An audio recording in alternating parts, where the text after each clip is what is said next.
Thank you, John. And this represents, after 2.5 years, the very first time that I've been able to speak freely at DePaul University, a school at which I taught for the 14 years previously. So I'm very glad to be here and to be invited to this forum.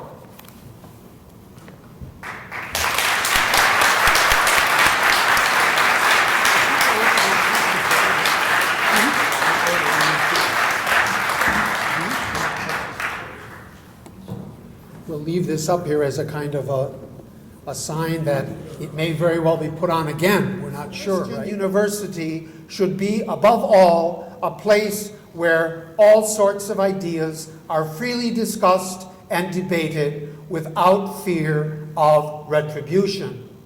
Indeed, Newman considers the university more as a kind of process than a set of buildings, a dynamic which leads people of sincerity and goodwill to knowledge, truth, and ultimately to wisdom. The Catholic tradition is thus intellectually consistent throughout the centuries. Until rather recently, someone attending a Catholic university could count on this tradition being upheld as a distinct mark of what it means to be a Catholic institution of higher learning. But many schools have, I believe, mistakenly adopted the prevailing values of a great number of secular universities. Unfortunately, this has led to a dilution of the values which have made Catholic education both unique and irreplaceable in society. If Catholic universities are to be seen as a leaven in society as a whole, they certainly lose at least some of that power when they imitate others instead of proclaiming their own tradition.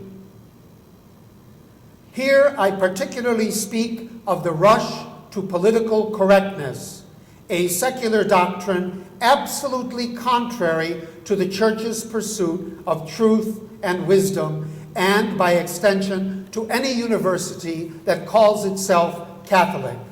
Instead of allowing free debate and the exchange of ideas, political correctness stifles these and instead promotes certain selected and aggrieved groups and provides them with protection from others with whom they may disagree.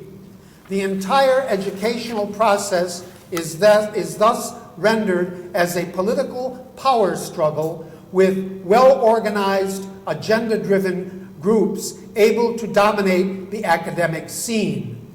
The net result is a kind of intimidation of others and the loss of free speech as a hallmark of the Catholic university.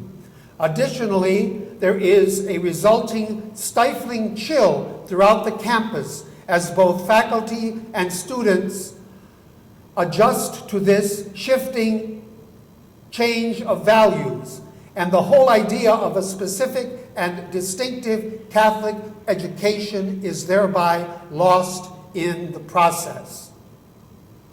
All of this has a personal significance for me. More than 14 years ago, I was hired as an adjunct at DePaul University. I really enjoyed teaching here and gave my very best efforts to this vocation, teaching both the core courses as well as creating several new ones for the School for New Learning. A short conversation with some students about an admittedly sensitive subject, the situation in the Middle East, and this was outside any classroom context, has indeed changed my life quite radically. I no longer teach here. I believe I am subject now to the vagaries of political correctness and that the administration is simply unwilling or unable to confront this situation directly. So I am the expendable one. This is indeed far from the original ideal of a Catholic university. Perhaps DePaul is very close now to being Catholic in name only. In closing, some things you might want to consider.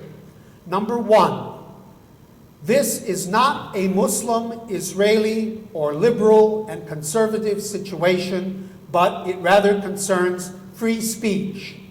Free speech is an issue that everyone needs to be unafraid to speak the truth.